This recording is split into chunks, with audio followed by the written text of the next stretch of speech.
ខ្វាយពីស្នេហារួមធម្មតាមិនឈឺដូចមានស្នេហ៍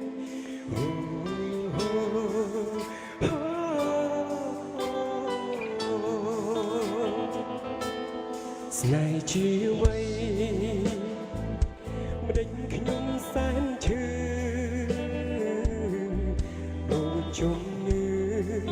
គ្មានថ្នាំព្យាបាលស្ទើរឈួតឡប់ដោយសារស្នេហាក្នុងរង្ចាខ្ញុំនឹងឈប់មានស្នេហ៍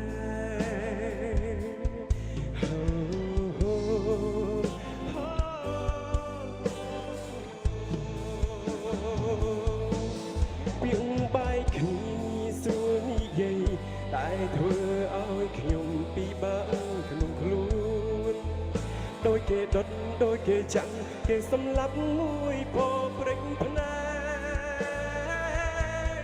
ចង់ស្រែកឲ្យបែកពីភពលោកថាឲ្យអ្នកគ្រប់គ្នាដឹងក្នុងពេលនេះខ្ញុំកំពុងឈឺផ្សាតែទូខំស្រែកយ៉ាងណាក៏គ្មានអ្នកណាលឺ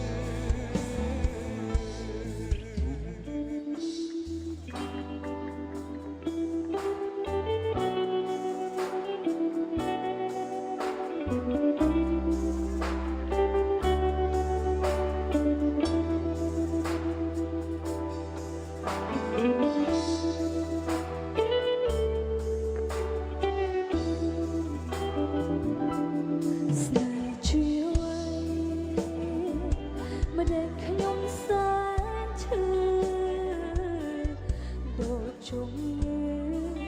គ្មានថ្នាំព្យាបាលស្ទើរឈួន